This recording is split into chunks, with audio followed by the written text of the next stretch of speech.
नमस्कार, आप सभी का आज के आत्मबोध सत्संग में स्वागत है। ये एक अच्छा अवसर है हम सबको आपस में जुड़ने का। यहाँ आध्यात्मिक विषयों पर बात करते हैं और अपने जीवन से संबंधित, अध्यात्म से संबंधित कोई प्रश्न है या कोई जिज्ञासा है या कोई अनुभव है, वो साझा करते हैं। तो आज की भी शुरुआत करते हैं। कुछ प्रश्न पहले से आए थे पर एक भूपेश का यहाँ संदेश आया है, वहीं से शुरू करेंगे। भूपेश ने लिखा है कि कम से कम समय में गहरी मुक्ति कैसे हो, जल्दी मन से सब कुछ कैसे हटे। और उसके आगे कबीर का एक दोहा लिखा है। तो प्रश्न है कि बहुत जल्दी, मतलब जल्दी है, और वो जल्दी किस लिए है कि मुक्ति की गहराई में कैसे उतरे। और साथ में मुक्ति की कोई परिभाषा मान ली होगी कि मन से जब सब कुछ हट जाएगा, जैसे पातंजलि योग सूत्र में भी कहा गया है, योग चित्त वृत्ति निरोध। तो ये एक मंशा बन जाती है, एक धारणा भी बन जाती है कि जब मन से सब कुछ मिट जाएगा, हट जाएगा, वो मुक्ति की परिभाषा है। तो मुझे लगता है भूपेश अभी शायद जुड़े नहीं हैं सत्संग में। तो जब वो जुड़े तो उनसे मैं समझना चाहूँगा कि आप मुक्ति को कैसे परिभाषित करते हैं, कि मुक्ति क्या है? क्योंकि उसी के आधार पे ये पहला प्रश्न का उत्तर दिया जा सकता है कि जल्दी से जल्दी मुक्ति कैसे प्राप्त हो। तो जो मेरी समझ है, जो मुझे समझ में आता है कि मुक्ति की अनेकों परिभाषाएँ हो सकती हैं और हर मार्ग में इसकी अलग परिभाषित किया गया है। तो मुक्ति होने के लिए पहले बंधन होना आवश्यक है ना? अगर बंधन नहीं है तो मुक्ति की चाह ही निरर्थक हो जाएगी। और जब बंधन है तब मुक्ति की तड़प उठेगी। मुमुक्षुत्व जिसको कहते हैं कि मुझे इससे मुक्त होना है। किससे मुक्त होना है? ज़्यादातर व्यक्ति दुःख से मुक्ति चाहते हैं या जीवन से मुक्ति चाहते हैं या जीवन में जो संघर्ष है उससे मुक्ति चाहते हैं। बहुत कम होंगे जो सुख से मुक्ति चाहते हो, या जो अच्छा घट रहा है तो उसमें जो हम लिप्त हो जाते हैं, उसमें जो बह जाते हैं, तब मुक्ति की चाह नहीं आती। जो कबीर ने ही कहा है कि दुख में सुमिरन सब करे, सुख में करे न कोई। जो सुख में सुमिरन करे तो दुख काहे को होए। अर्थ क्या हुआ इसका? अर्थ ये हुआ कि मन एक परिभाषा बना के बैठा है कि मुक्ति क्या है। तो जिसकी जैसी परिभाषा है उसको वैसी ही मुक्ति का वो प्रयास करेगा और उसी आधार पर उसको मुक्ति मिलेगी या मुक्ति नहीं मिलेगी, या वो मन ही मानेगा कि मुझे मुक्ति मिल गई या मुझे मुक्ति नहीं मिली। तो ये जो मानने वाला है और मुक्ति को परिभाषित करने वाला है, ये तो मन ही हुआ ना। मन मन स्वयं एक परिभाषा गढ़ रहा है मुक्ति की, और उस आधार पे मन ही प्रयत्न कर रहा है। बिना मन के प्रयत्न होना संभव है क्या? और बिना परिभाषा के मुक्ति की इच्छा होना मुक्ति की इच्छा जागृत होना संभव है क्या? और इससे परे जाइए तो बिना मेरे मुक्ति संभव है क्या? और मैं नहीं हूँ तब मुक्ति संभव है क्या? या ऐसी कोई संभावना है जब मैं ही ना रहूं, तो क्या उसको मुक्ति कहा जाएगा? तो जो यहाँ पर सत्संग में जुड़े हैं, मैं उनसे भी पूछना चाहूँगा या सुनना चाहूँगा कि आप मुक्ति को समझते क्या हैं? वैसे तो मुक्ति को बहुत मूल्यवान भी माना गया है, क्योंकि मुमुक्षुत्व का अर्थ ही है कि जो मोक्ष की इच्छा रखता है। तो जो मोक्ष की इच्छा रखता है वो एक साधक का गुण माना गया है। विवेक, वैराग्य, षट संपत्ति और मुमुक्षुत्व। और उसमें मुमुक्षुत्व का बहुत महत्व है कि अगर आपको बंधन से ही प्रेम है, जैसे आप जेल के अंदर हैं और वो जेल ही पसंद आ गया, तो एक उदाहरण दिया जाता है कि एक कबूतर या एक पक्षी को सोने के पिंजरे में भी बंद किया है, तो वो भी तो बंधन ही है। और वो इतना उससे उससे आदत हो जाती है एक तरह से कि जब उसका दरवाज़ा खोल दें, तब भी वो बाहर नहीं जाना चाहता। तो कई बार बंधन से ही प्रेम हो जाता है। कुछ लोगों को दुःख से भी दुःख को सामान्य मान लिया जाता है कि यही तो है जीवन। तो कोई अगर अपने विचार रखना चाहे कि मुक्ति है क्या? और कौन मुक्त होगा? कैसे मुक्ति प्राप्त होगी? जो रुपेश की भूपेश की जो परिभाषा मुझे समझ में आई, वो ये उन्होंने मुक्ति को समझा है कि जब मन से सब कुछ हट जाए, यानी कि जब मन ही ना रहे, एक तरह से मन का निषेध हो जाए, वो मुक्ति की अवस्था है। और उसको जल्दी-जल्दी प्राप्त करना है और उसको गहराई में प्राप्त करना है। तो देखिए यहाँ पे कुछ ना कुछ तो समझ में आता है कि कुछ धारणा बनी हुई है। तो राजीव ने लिखा है कि मिथ्या बंधनों को लेकर मिथ्या छटपटाहट है, पर अच्छा है, ऐसे ही अध्यात्म का आरंभ होगा। तो आपने कहा है कि ये मुक्ति ही मिथ्या है, क्योंकि जो बंधन है वो भी मिथ्या है। शायद आप ये कहना चाह रहे हैं राजीव। माधुरी ने लिखा है कि मुक्ति अर्थात किसी तरह का बंधन का ना होना, पूरी तरह से स्वीकार भाव का आ जाना। तो माधुरी जी का संदेश है कि मुक्ति वो स्थिति है जब आप एक समर्पण के भाव में हैं, चाहे सुख हो जीवन में या दुख हो, उससे बेपरवाह आप एक जीवन जी रहे हैं, वो मुक्त मुक्त अवस्था है। और बंधन का अभाव जो है वो मुक्ति है। या आपने माधुरी ने एक और शब्द लिखा है कि कर्ता भाव से मुक्त होना मुक्ति है कहलाएगा। यदि कोई और अपना विचार यहाँ व्यक्त करना चाहते हैं, तो अवश्य लिखें, क्योंकि मुक्ति, जैसा अभी थोड़ी देर पहले बात हुई कि मुक्ति बंधन के बिना संभव नहीं है और बंधन अज्ञान के बिना संभव नहीं है। तो अगर अज्ञान का नाश हो जाए किसी वजह से, किसी तरीके से, जैसे आपको जैसे भी हो, तो वो जो मुक्ति की चाह रख रहा है, वो मिथ्या दिखने लगेगी। तो वो जैसे-जैसे वो मिथ्या दिखने लगेगी, तो आपको ये दिखने लगेगा कि बंधन ही मिथ्या है। और जब बंधन ही मिथ्या है, तो मुक्ति भी एक तरीके से मिथ्या ही हो गई। तो जो पहले से ही मुक्त है, जो पहले से ही गगन में उड़ रहा है पंछी कोई,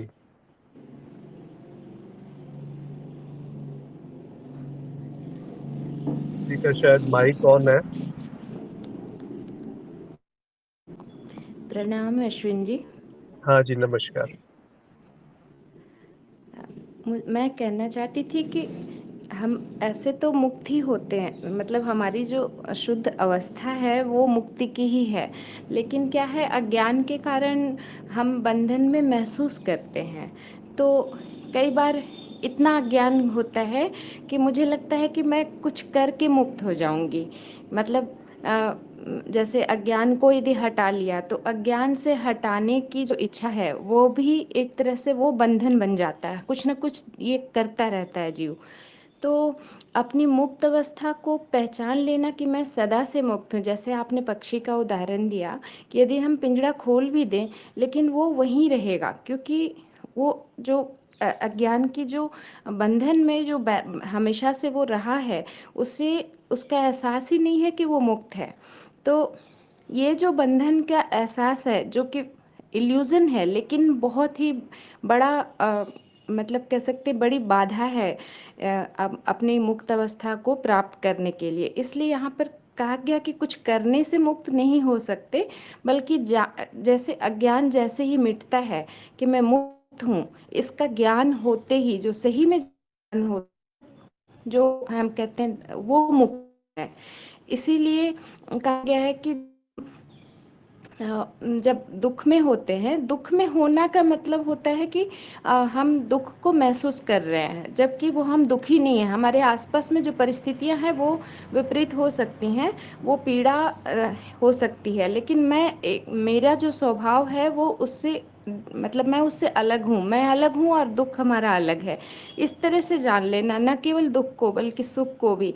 तो दुख और सुख दोनों से जो मुक्त हो गया, वही मुक्ति है। और इसीलिए जो है कहते हैं कि जो सुख में सुमिरन करे, सुख में कहने का मतलब जब हम आनंद में होते हैं तो हम भूल जाते हैं, उस समय हमको ख्याल ही नहीं रहता, हम उसमें डूब जाते हैं। और वो डूबना एक दिन दुख लाएगा ही। यदि हम आनंद सुख को हम एंजॉय कर रहे हैं, तो वो दुख तो लाएगा ही एक दिन। तो मेरी समझ से शायद यही मुक्ति है। जी, धन्यवाद माधुरी जी अपने विचार व्यक्त करने के लिए। आपने सही कहा कि अगर आपको बंधन दुख से तो नहीं होता ना, क्योंकि जैसा ज्यादातर लोग दुख से मुक्ति चाहते हैं, सुख से मुक्ति नहीं चाहते। तो जब जी। तक आप सुख को वास्तविक या सत्य मान लेंगे तो उसमें लिप्त होने लगेंगे, और वो लिप्तता भी एक बंधन है, क्योंकि उसमें आप जब लिप्त हैं तो वो और उसकी इच्छा जागृत होगी, और उतना नहीं मिलेगा तो दुख होगा। तो सुख और दुख जो है वो दोनों एक साथ ही चलते हैं। तो यहाँ पे त्रुटि यही रहती है कि आप सुख को सत्य मान लेते हैं या उसकी इच्छा में फंस जाते हैं, वो इच्छा ही एक का कारण बन जाती है। पर अभी शायद भूपेश ने भी जुड़ गए हैं, तो मैं भूपेश से समझना चाहूंगा। आपके आने से पहले आपके प्रश्न पे ही हमने चर्चा शुरू करी थी कि कम से कम समय में गहरी मुक्ति कैसे हो, जल्दी मन से सब कुछ कैसे हटे। तो आप मुक्ति को क्या समझते हैं? क्योंकि जो मुझे आपका संदेश पढ़ के वो ये लगा कि मन से जब कुछ हट जाएगा तब मुक्ति होगी, या मन का निरोध हो जाएगा, चित्त वृत्ति का जब निरोध हो जाएगा, चित्त वृत्तियां शांत हो जाएंगी, वो स्थिति मुक्ति की है। तो आप क्या समझते हैं मुक्ति को, और किससे मुक्त होना चाहते हैं? अगर आप कुछ कहना चाहते हैं या लिखना चाहते हैं तो आप लिख के भी उत्तर दे सकते हैं, या अपने आप को अनम्यूट करके बोल भी सकते हैं, जैसे आपको सुविधा हो।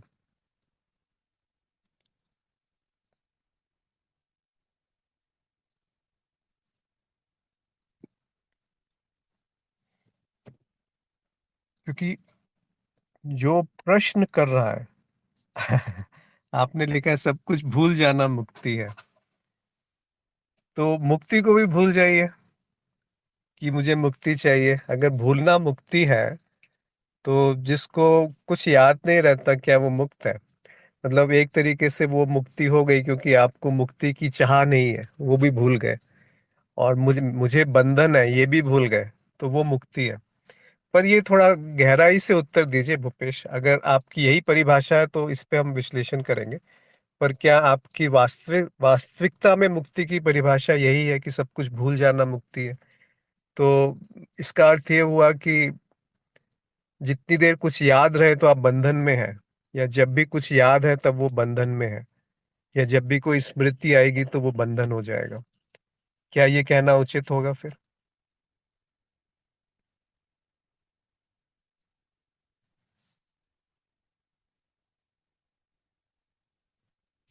भूल जाना भी एक तरह नमस्ते। से जी नमस्कार। नमस्ते गुरुजी। हम बोले इस बारे में हमारा जो मतलब जब मैंने जो समझा है ये मोक्ष का, लेकिन पहले ऐसे मन था जो मोक्ष कुछ अलग चीज होगा, मोक्ष जो हम अच्छा काम करेंगे तो जाके बंदिता जी, भगवान को पाए। एक मिनट आप रुकिए जरा, पहले भूपेश का प्रश्न समाप्त करते हैं फिर आप पे आएंगे। अभी वो कुछ उत्तर दे रहे हैं, उसके बाद आपसे सुनते हैं। थोड़ी देर के लिए समय क्षमा कीजिए। तो भूपेश ने आगे लिखा है कि प्रत्येक विचार बोझिल करता है। तो देखिए, फिर यहाँ तो थोड़ा सोच की, समझ की थोड़ा गहराई में उतरने की आवश्यकता है। अगर हर विचार आपको बोझिल कर रहा है तो इसका अर्थ है कि या तो वो समझा नहीं कि मेरा आत्म तत्व क्या है, या फिर कुछ धारणा बना रखी है कि विचार क्या है, मेरा विचार से क्या संबंध है, मुक्ति क्या है, क्या एक आनंदमयी अवस्था मुक्ति है, क्या हमेशा हँसते रहना मुक्ति है, क्या सारे दुखों से मुक्त हो जाना, दुखों से पीछा छूट जाना वो मुक्ति है, क्या इस जीवन मरण की जो चक्कर है उसको छोड़ देना वो मुक्ति है, या अपने स्वरूप को जान लेना मुक्ति है, या अज्ञान का नाश होना मुक्ति है। तो बहुत सारी परिभाषाएं मिल जाएंगी। आपकी जो परिभाषा है वो थोड़ा सा अलग है, जो कि साधारण परिभाषित नहीं किया जाता मुक्ति को, कि सब कुछ भूल जाना मुक्ति है। तो फिर मुक्ति कैसे होगी? फिर तो ये भी भूल गए कि मुझे मुक्ति चाहिए, फिर तो ये भी भूल गए कि मैं बंधन में हूँ, या एक थोड़ा सा निराशा भी यहाँ झलकती है कि जो है उसको आपने स्वीकार नहीं किया, इसीलिए जो है उससे दूर जाना, उसको भूल जाना एक मुक्ति है। ये तो भागना हो गया ना, कि जो है वो मुझे अच्छा नहीं लगता, इसीलिए मैं उससे दूर जाना चाहता हूँ और उसको मैं मुक्ति कहता हूँ। कैसा क्या ऐसा संभव है? जैसे मैं कहीं भी चला जाऊं, क्या मैं अपने विचारों से दूर जा सकता हूँ? क्या मैं अपनी इच्छाओं से दूर भाग सकता हूँ? नहीं भाग सकता ना। तो अगर मैं जंगल भी चला गया क्योंकि मुझे आसपास लोग पसंद नहीं है, तो जंगल में भी तो वही ख्याल वापस आएंगे। और यदि अपने अंदर ही वो स्फुरित है कुछ जो मेरा स्वरूप है, तो आप चाहे भीड़ में हो तब भी आप मुक्त रह सकते हैं, और चाहे आप जंगल में हो तब भी आप बंधे रह सकते हैं। तो थोड़ा सा इसमें गहराई में उतरिए कि कहीं आप किसी चीज को छोड़ के भागना तो नहीं चाह रहे, कहीं ऐसा तो नहीं है कि जो है उसको स्वीकार नहीं किया जा रहा है। और इसमें सबसे बड़ा जो त्रुटि दिख रही है वो ये है कि आप अपने स्वरूप को नहीं जान पाए। अगर स्वरूप को जान लेते तो मन को समाप्त करने की आवश्यकता नहीं होती, क्योंकि दो तरीके से स्वरूप को जाना जाता है। पहले ये कि जो भी अनुभव में आ रहा है वो मैं नहीं हूँ, तो मन भी तो एक अनुभव है। तो वस्तुएं भी तो अनुभव है, जैसे वस्तुएं एक अनुभव है वैसे मन भी एक वस्तु है। और मन जब एक वस्तु है तो आप उस वस्तु के दृष्टा हैं। वैसे ही शरीर एक वस्तु है, वैसे ही भावनाएं एक वस्तु है, विचार एक वस्तु है, स्मृति एक वस्तु है, मन की उथल पुथल एक वस्तु है। तो जब ये सब वस्तु हो गई, वस्तु का अर्थ है जो मैं नहीं हूं वो वस्तु है। और ये क्यों कहा गया कि वस्तु मैं नहीं हूं? क्योंकि मैं उसको देख पा रहा हूँ, वो मुझे नहीं देख पा रही, इसीलिए उसको कह दिया कि वो मैं नहीं हूँ। जैसे एक ईंट पड़ी है सामने मेरे, तो वो जो ईंट है उसका अनुभव मैं कर रहा हूँ, वो ईंट मेरा अनुभव नहीं कर रही। तो जैसा आपसे मैंने समय निर्धारित किया भी है, एक बार आप त्रिज्ञान कार्यक्रम कर लीजिए। उसमें बहुत सारे प्रश्न जो है व्यवस्थित रूप से आपके उत्तर उनका मिल जाएगा आपको। नहीं मिलेगा तो उस बातचीत में जो प्रश्न है निकलेंगे, वो फिर आपस में एक वन टू वन, मतलब एक सीधी जब बात होती है तब वो उत्तर देना बहुत आसान हो जाता है। देखिए, किसी से सुन करके मुक्ति की परिभाषा मत बनाइए कि शास्त्रों में क्या लिखा है, किसी गुरु ने क्या कहा है, या जो मैं कह रहा हूँ। अपनी मुक्ति की परिभाषा स्वयं निर्धारित कीजिए कि मैं मुक्ति को क्या समझता हूँ। वो तभी निर्धारित होगी जब आप बंधन को परिभाषित करेंगे। और कोई और जो कह रहा है, जो कोई आपने पढ़ा है या किसी को सुना है, वो आपकी भाषा नहीं है, वो आपकी परिभाषा नहीं है, वो संकेत मात्र है। वो उसका अनुभव है जो उन्होंने परिभाषित किया है। हो सकता है आपकी सच्चाई कुछ और हो। तो मुक्ति को जानने से पहले, कि मुक्ति की इच्छा रखने से पहले ये स्पष्ट होना चाहिए कि मुक्ति क्या है। तो जो मुझे समझ में आता है, ये आप बिल्कुल क्या बोलते हैं, मुक्त है इसको अपनाने में या छोड़ने में। वो ये कि मुक्ति का अर्थ होता है बंधन का अभाव। शायद किसी ने कहा भी था कि जब बंधन नहीं है तब मुक्ति है। अब बंधन को ढूंढने जाइए कि बंधन क्या है। फिर अब हर एक का अलग अलग बंधन है। किसी को वस्तुएं मोहित कर रही हैं तो वो बंधन हो गया। किसी को व्यक्तियों से आकर्षण है, पुरुष से या स्त्री से, वो संबंधों में आकर्षण है। किसी को पदोन्नति चाहिए, वो आकर्षण है। किसी को इंद्रिय सुख चाहिए, वो आकर्षण है। तो ये बंधन ही तो है कि आप अपने स्वरूप को भूल करके, जो कि स्वयं आनंद का स्रोत है, एक छोटे से सुख के पीछे भाग रहे हैं। तो ये जो सुख की अभिलाषा है, यही बंधन है। और जो दुख से दूर भागना है, ये भी बंधन है।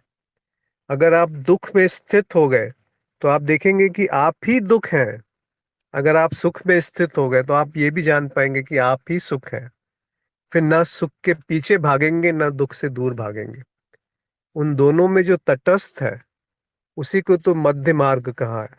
यानी कि अति नहीं करनी है। ऐसा नहीं कि सुख आए तो उसको उसके उसको उसके पीछे नहीं भाग रहे, उससे दूर भाग रहे, वो भी नहीं करना।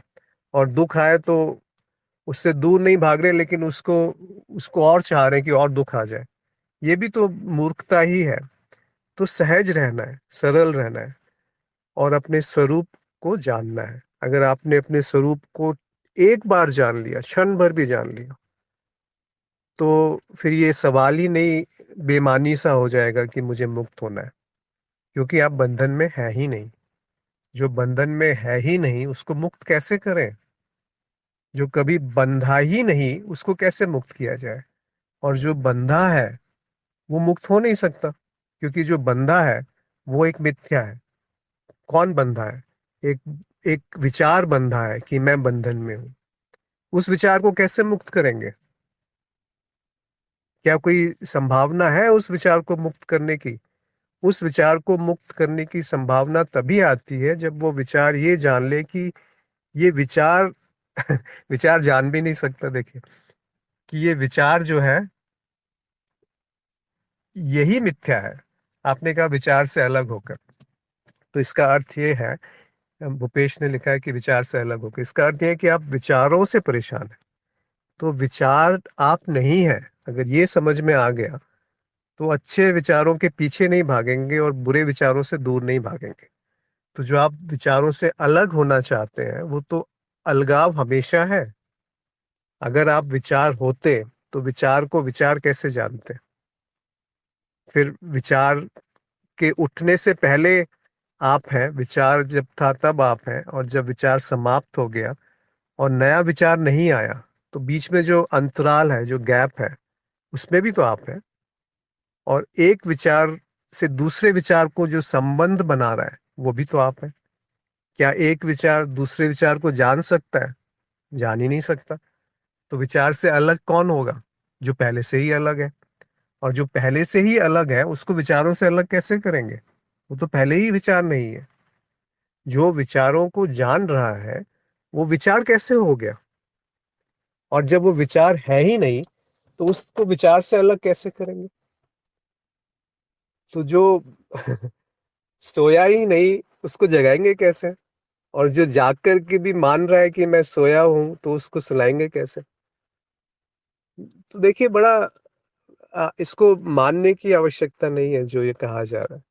इसको देखने की आवश्यकता है। इसको इसको परखने की आवश्यकता है कि क्या आपका अभी का अनुभव यही कह रहा है या कुछ और कह रहा है।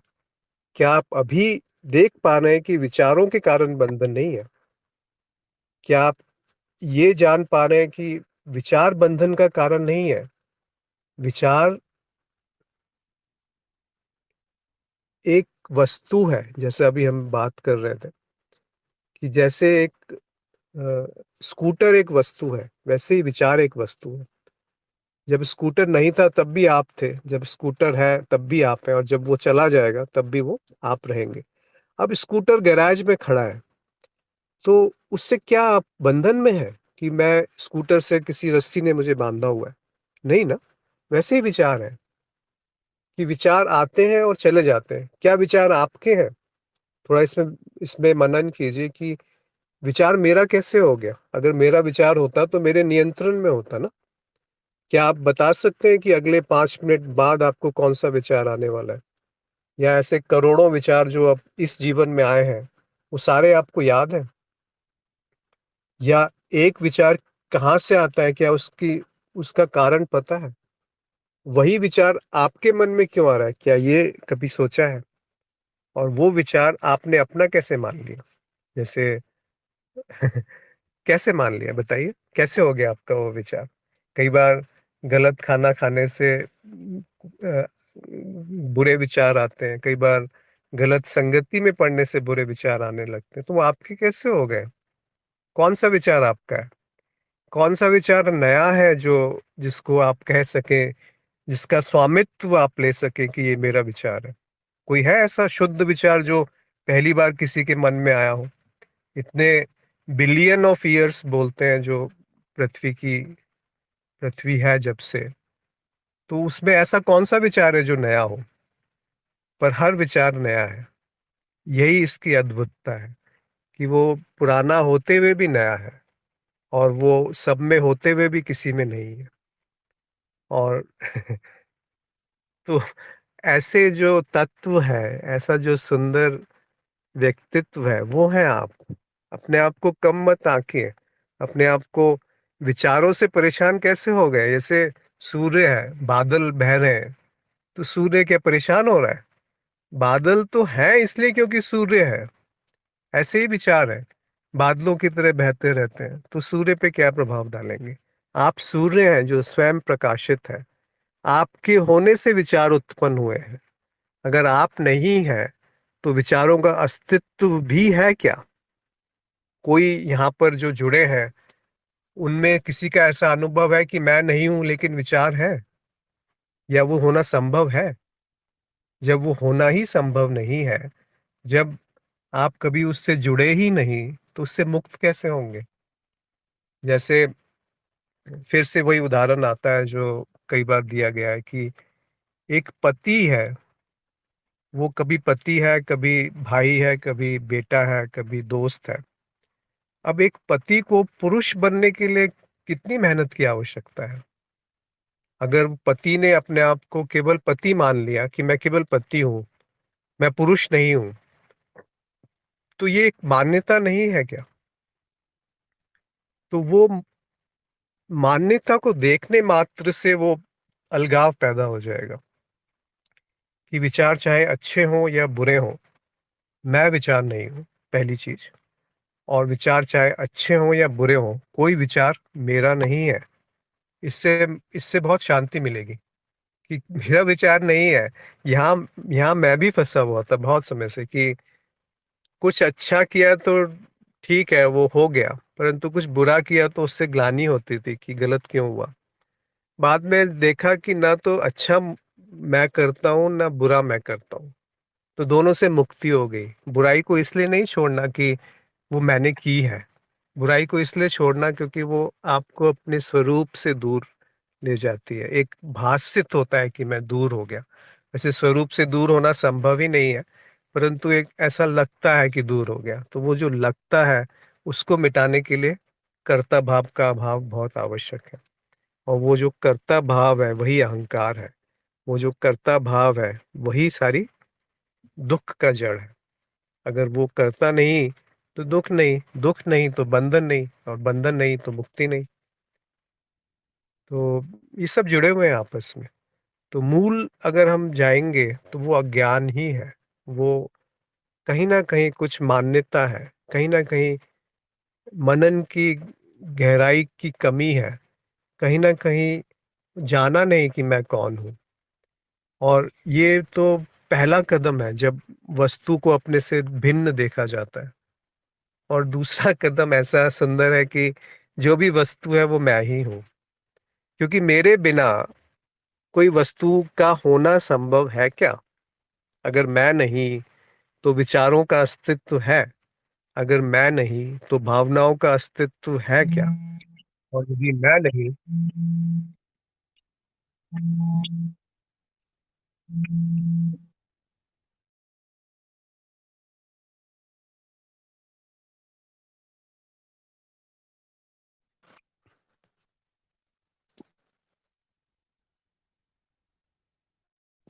हाँ, क्षमा करें, बीच में कॉल आ गई।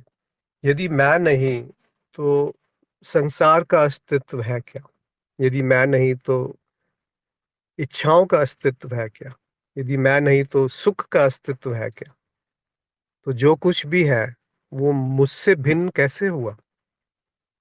तो जो वस्तु है, वो मैं नहीं, और जो वस्तु है, वो भी मैं ही हूँ। जब ये दोनों चीज़ें एक साथ दिखने लगें कि इसमें कोई विरोध नहीं है, दोनों सत्य हैं। जैसे स्वप्न में जो कुछ भी घटता है, वो मुझसे भिन्न नहीं, लेकिन वो मैं भी नहीं, है ना? ऐसे आप थोड़ा-सा मनन कीजिए, तो पहले त्रिज्ञान कर लीजिए, जो आपने शायद मतलब हमने समय निर्धारित किया है उसके हिसाब से।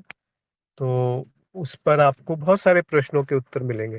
देखिए, गलती क्या होती है जो बहुत साधक करते हैं कि कुछ सुन लिया, उसको मान लिया, उस पे विचार नहीं किया, उसको प्रश्न भी नहीं किया।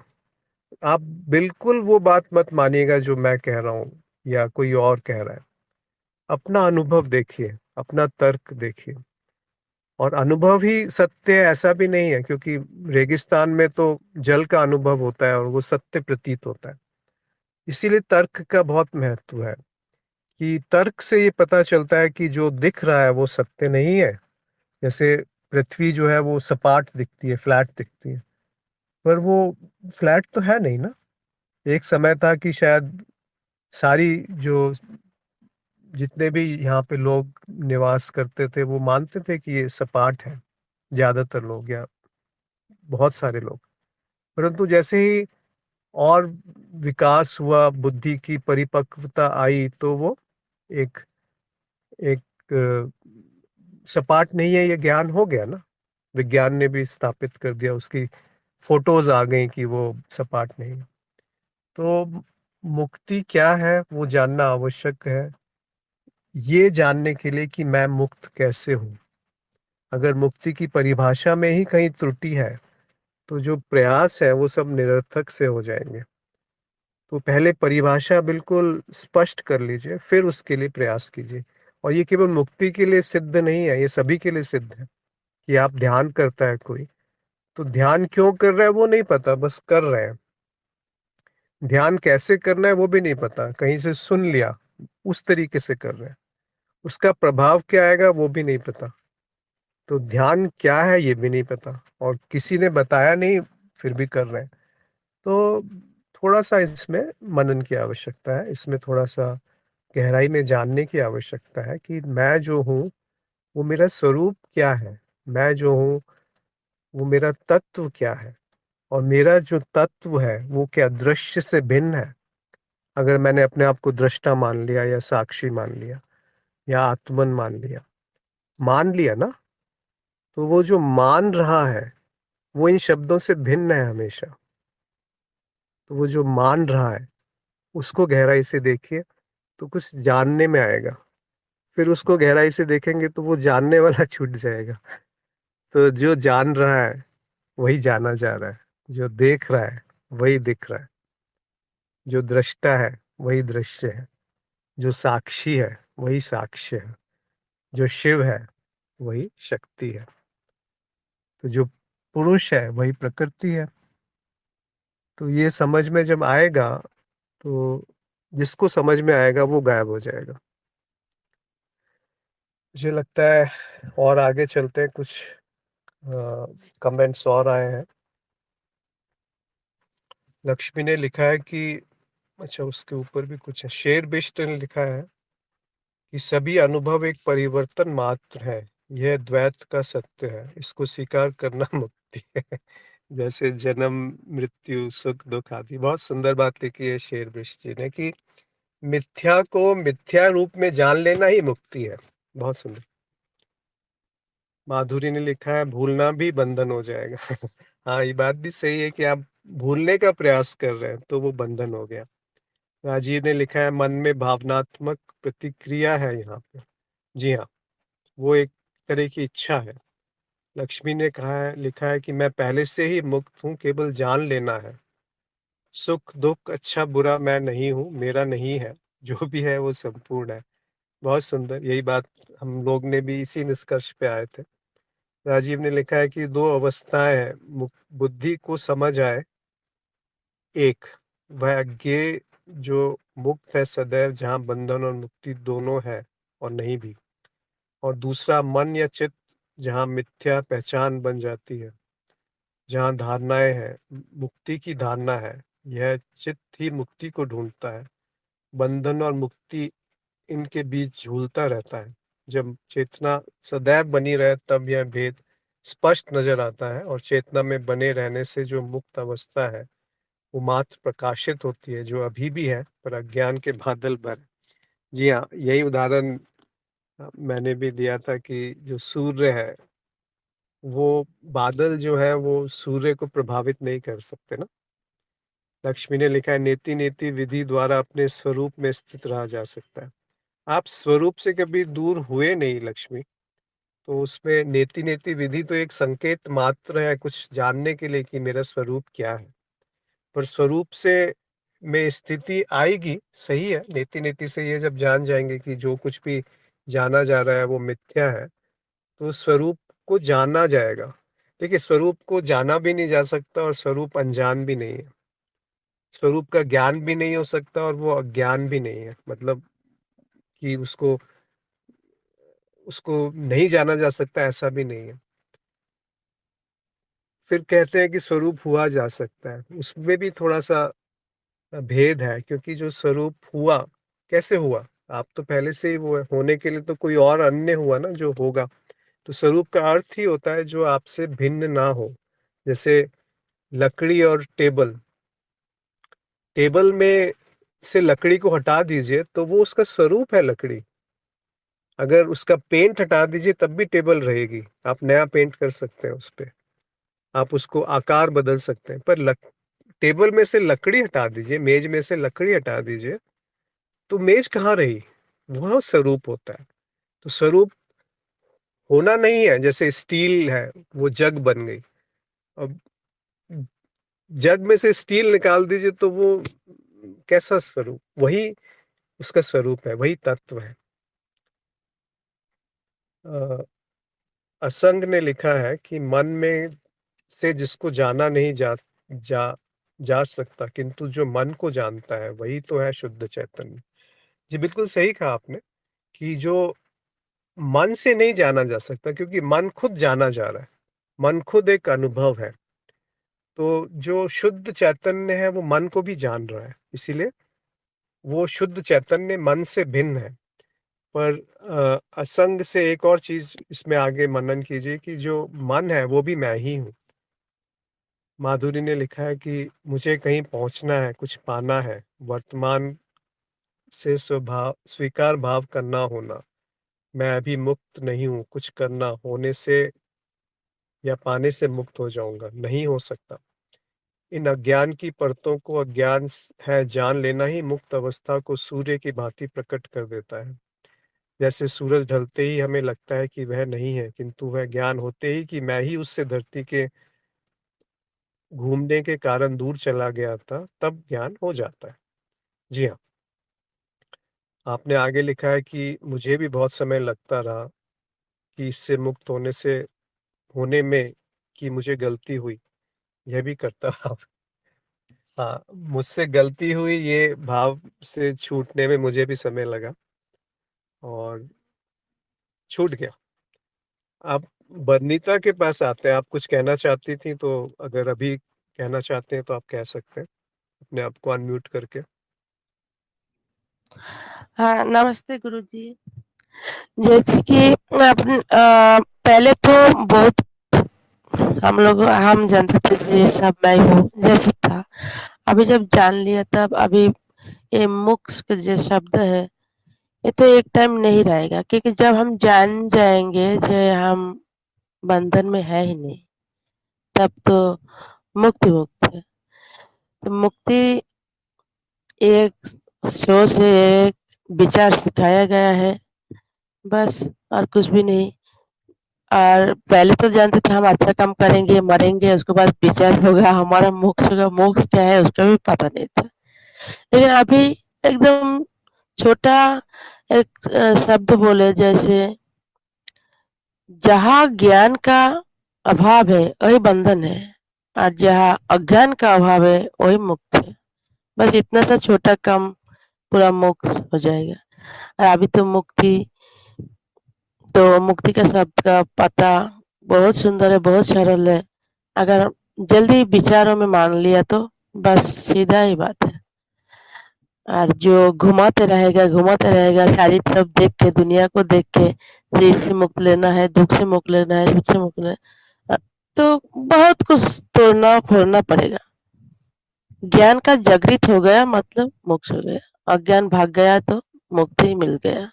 मुक्त मतलब बंधन है ही नहीं, मुक्ति का क्या विचार करे और क्या इतना चिंतन। तो अभी जो जो परिस्थिति में है, जैसे हम लोग जैसे सुख दुख, शांति अशांति, ये सब का एक बेकार, इतना दिन तो भारी लगते थे ना, जो मेरे को तो बहुत भारी लगता था, कितना दुख है, कितना शांति है, कितना सुखी है, कितने ऐसे ऐसे विचार आएगा।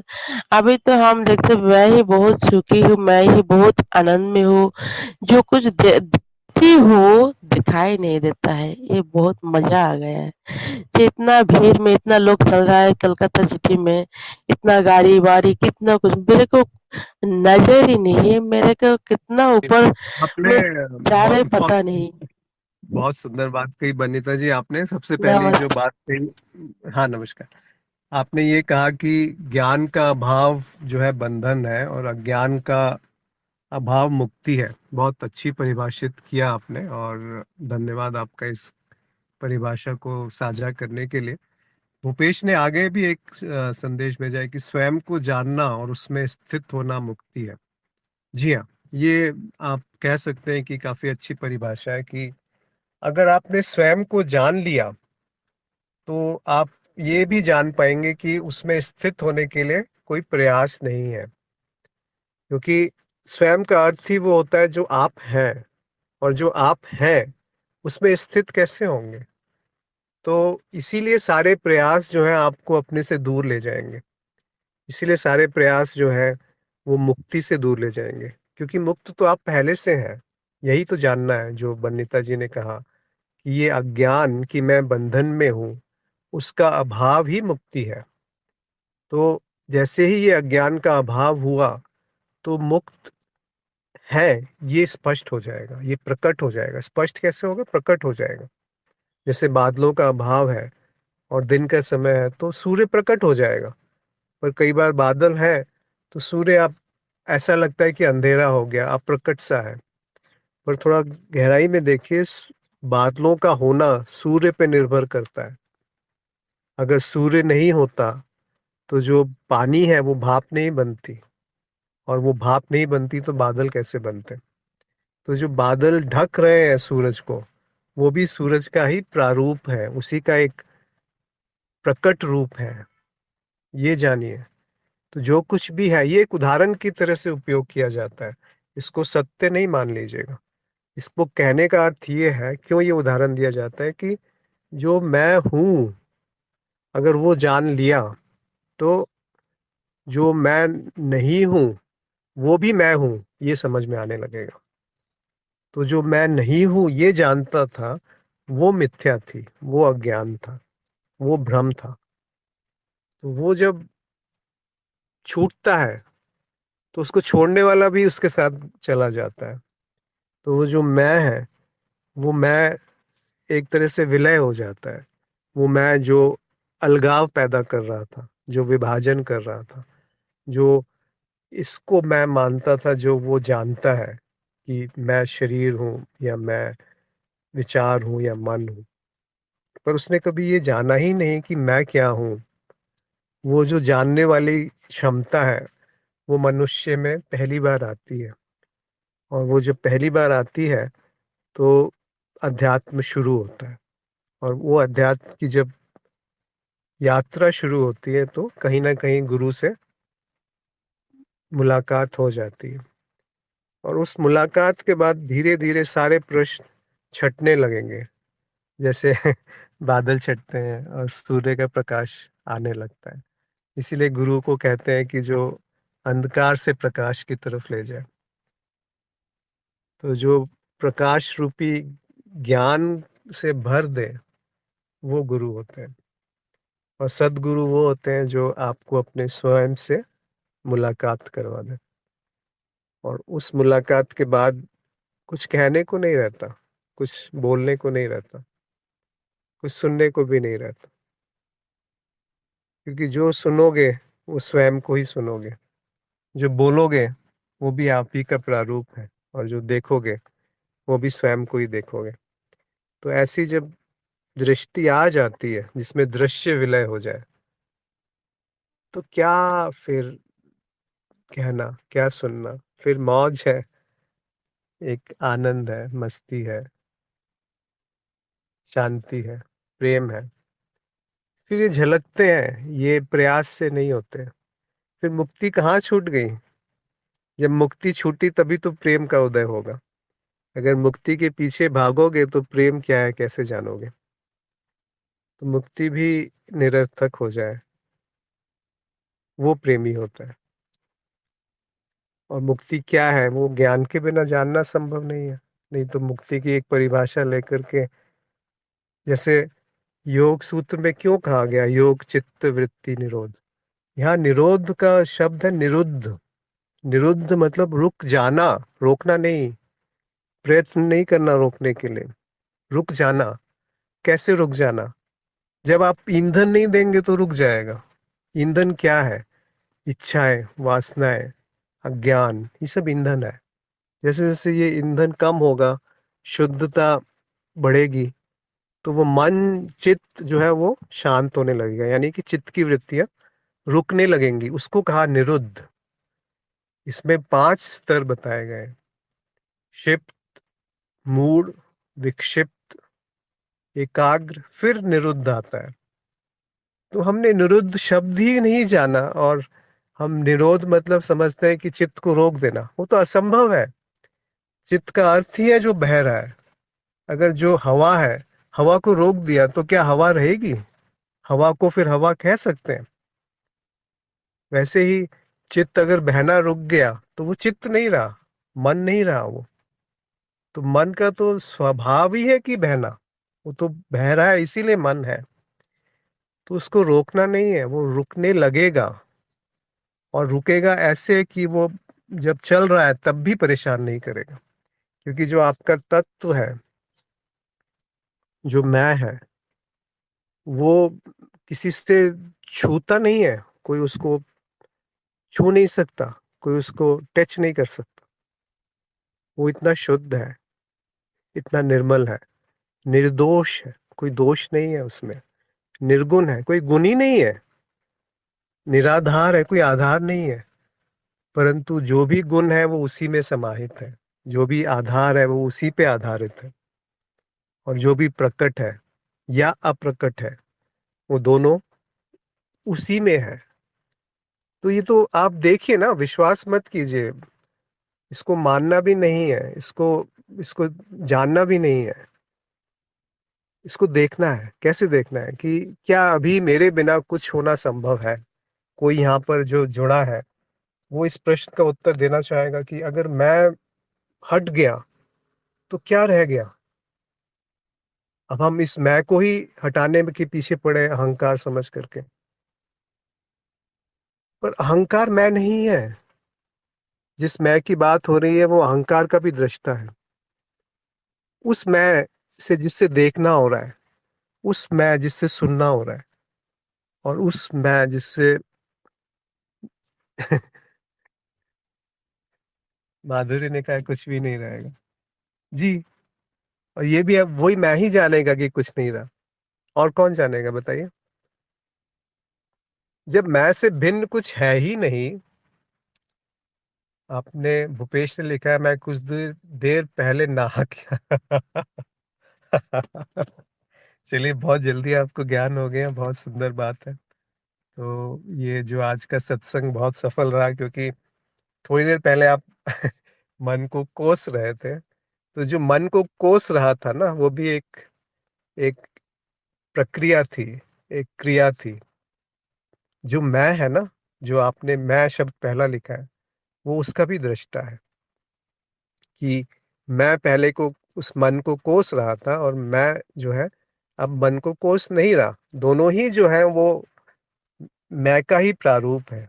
कोई अच्छा बुरा नहीं है कि पहले जो था वो गलत था और अभी जो है वो बहुत सुंदर हो गया, ऐसा नहीं है। वो पहले भी पूर्ण था, अभी भी पूर्ण है।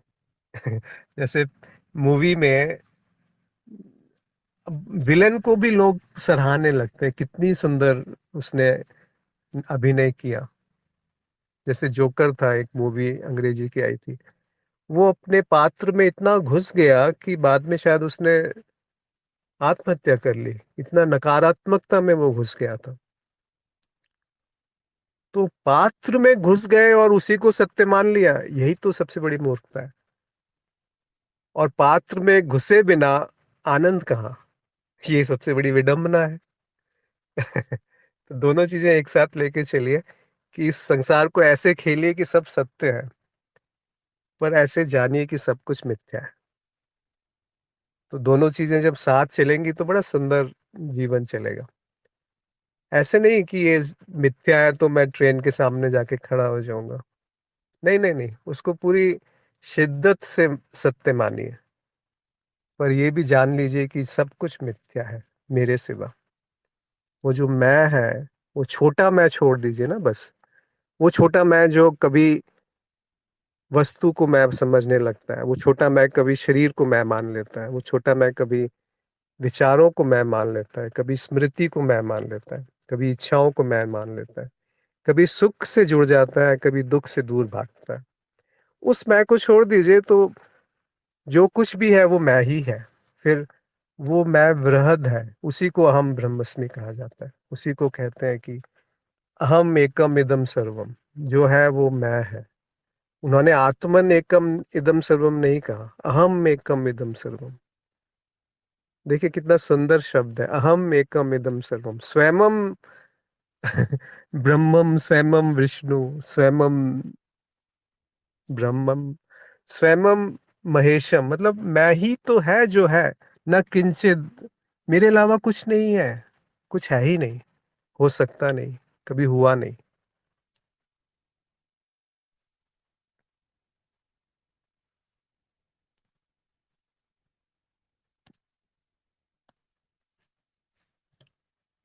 तो ऐसा है वो मैं। किसी और को कुछ कहना है? उस मैं को ढूंढिए जो मैं बयान नहीं हो सकता, पर हर बयान में वही प्रकाशित है। उस मैं को ढूंढिए जो देखा नहीं जा सकता, पर हर दृश्य में वही प्रकाशित है। उस मैं को ढूंढिए जो ज्ञान है, जो ज्ञान को भी जान रहा है।